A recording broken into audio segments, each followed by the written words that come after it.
Nick. And we are NV Board Gaming. And today we're going to take a look at Parks. This is a 1 to 5 player game, and it's published by Keymaster Games and designed by Henry Ottoman. Nick is going to give an overview of how you play, and then we're going to give our reviews. All right. Hey everyone, we're set up here for a 2-player game of Parks. So to set up this game, a little bit what we're going to do here, we're going to have a couple objective cards dealt to us, and we get to pick which one we want to keep and discard the other. Gives us a little bit of direction of what we would like to do. We're going to flip over the top season card.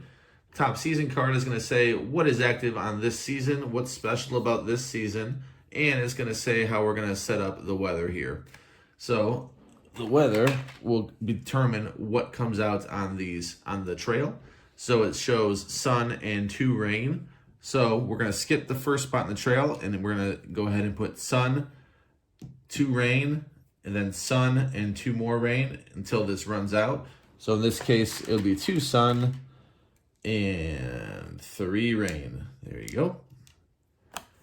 That is how that works. We're going to also have a canteen each, randomly dealt. That will give us a little special action when we put water in our canteen.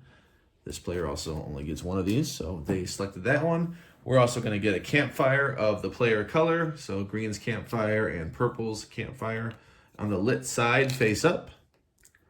And I already did the setup for this, but there's one advanced card on the trail that comes out, and the rest of the basic, and you shuffle them up so it's random. So this is the advanced one that came out. And there's 3 more here, which means there will be 4 rounds and 4 seasons in this year. So we also come out with 3 parks here and 3 gear face up that the players can see. And the first player will be decided. They will get this green token right here. And the opposite player will get the camera. Both have their perks. So the first player is green player. They can go ahead and move one of their hikers and take the action and the token if available. So if they move here, they will get this sunshine token and this tree resource right there. And that will be their action. And the next player can go. If they were to go, let's say the purple player went here, there is nothing on this trail, but they'll just go ahead and collect the 2 sun here, and they're done. So they're looking at some direction right here of what they might want. They're looking at the board here. This one would be amazing for them. So they are waiting for this player to get the heck off of that tile because they want as many of this resource as possible due to this card right there. So this shows how many symbols, how many forest symbols on parks that they need to get this many points, and they're going to need some paintings too. So they want to try to get at least 10 because these victory points are super important. Any victory points in this game are so important. This game can end in ties often. This game can end with 1-point differences often. So they really want this one. They know that, so they're going to aim for that one. And now it's the green player's turn. He can move the hiker that he moved last time, or he can move this one. So you're going to keep doing this and doing actions. So let's explain some of the ones that aren't as simple as just take a resource. So here you can gain a canteen, or you can spend 2 of any resource to get a painting. If you have the camera, you only spend 1 resource. Whenever you have to spend 2, you would instead spend 1 to get a painting. So if the green player were to do this, they do not have the camera, so they can spend these 2 resources if they would like and take a painting. All the paintings look different, but they're essentially the same. They are 1 victory point at the end of the game. So they traded that for what will be 1 victory point. And they get the camera. So now, next time they buy a painting, it's only going to cost them 1. So that really hurts this player. They can no longer have that advantage of getting the photographs as cheap as the green player can. Another spot on the board here is where you can buy or reserve parks, or alternatively, you can go ahead and buy some gear. gear up here gives you ongoing ability, and it costs the currency sunshine at the top right. As many sunshine is listed here, but now parks cost 1 mountain less to visit in this case right here if you got this journal card. So you can buy some gear there. When you finish up, I'm gonna mention one other thing. If the purple player were to want to go on a spot that the green player's on, they can do that. They just have to exhaust this flame right here. So they can do that one time until one of their hikers finishes their hike, then that can go ahead and be replenished. So potentially they can use it twice in a round, but they will have to finish, one of these hikers will have to finish in order to reignite that flame. So when you finish the round, when you finish the trail, one of your hikers, they can pick which spot on here to go. I'm gonna bring this a little closer for you. If you're the first one to go to this spot, you will get to take the first player marker. The action is that you can reserve a park. Here, you can go ahead and do the same thing with the gear, with the gear symbol here. If you're the first one here, you get a sunshine discount, a discount of 1. In a 4-player game, you might get a discount of 2. Here is unlimited spot. People can go here. They can go ahead and fulfill one of these park orders. So let's take a look at one of these parks here. So this park requires these 3 resources and will give you 3 victory points at the end of the game. In order to acquire it, you either go here, as I said, or you can go to this park thing right here, this park spot right here. This might not be on the board to start because it is advanced. So it has a 25% chance of being on the board to start because there are 4 of these.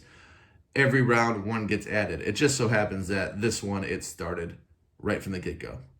So you could go here and go ahead and pay these resources, and now this is yours. You turn it, or however you want to play that. Vic and I, we just turn it to, that's how we know it's paid for. It's not just reserved. It is actually, we visited the park. And it'll be replenished immediately if you were to do that.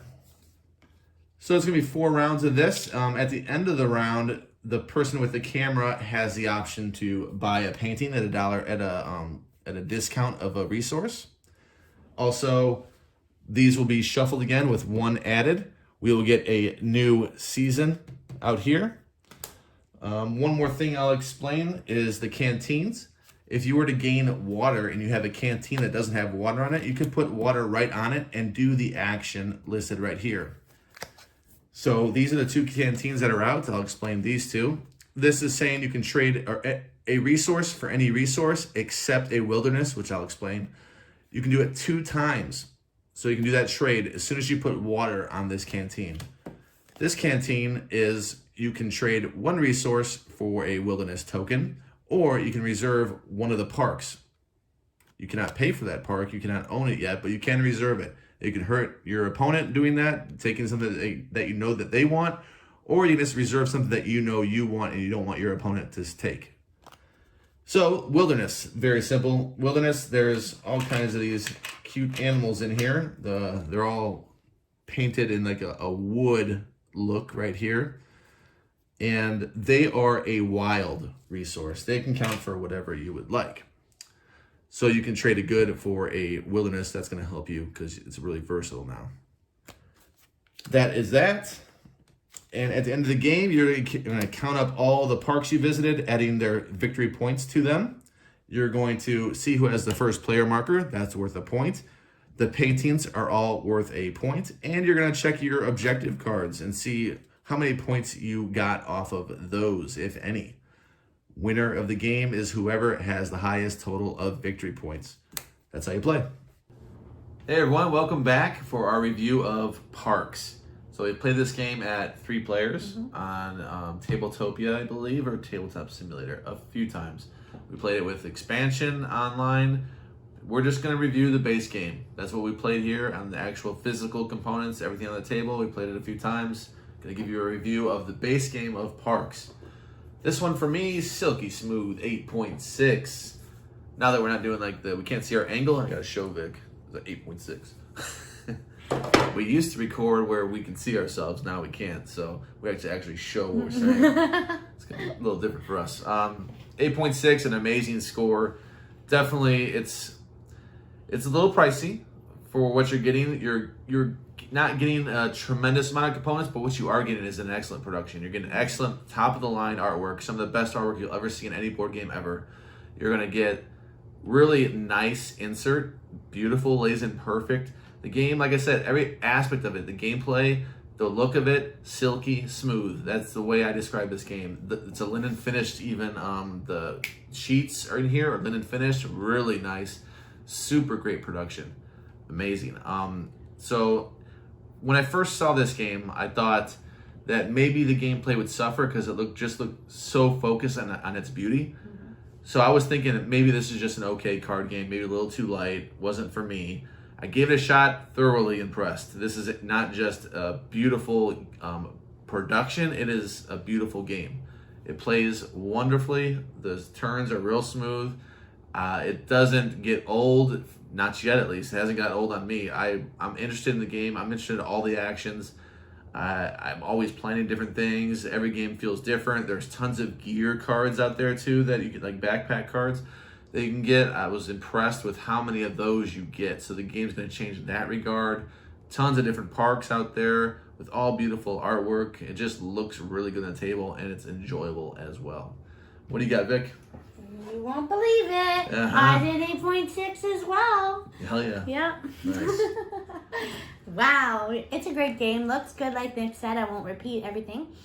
I like in addition to the gear cards, there's also canteen mechanism, which is pretty great because there's a lot of different combinations. As far as we know, there's no limit to the amount of stuff that you can have. You got 12. 12. Well, those little tokens, yeah. But with the gear and everything. With the gear. Gear is unlimited. It's really nice. And it's great to have discounts, and they stack up with those bonus, with the events that change each round of the game. Yeah, the seasons. It's nice that you can pair those up. I've paid one time 1 token for a park. That's true. Did good. That's true. So I like that you can do stuff like that. I like the creativity that it invokes with thinking about which gear piece you're going to get. And then also the secret objectives are nice too. That you get to draft those and get to pick how you want to play the game, give you some direction in terms of which parks you're going to go for. Reserving parks as opposed to just having to visit them. Like you can take them away from somebody maybe. Absolutely. Absolutely. But yeah, a lot of fun. Recommend it. We played it at 2 players and really enjoyed it. And we also played with 3. 3? Yeah, I don't think Kim played. Our buddy Brian played. 3. My bad. But yeah, we did enjoy it. Kim usually plays with us, but Brian was just playing that night. Yeah. We really enjoy it at all player counts that we've gone with. So highly recommend it. Check it out. Thank you so much for tuning in today. Please like this video and subscribe to our channel for more great reviews. Bye.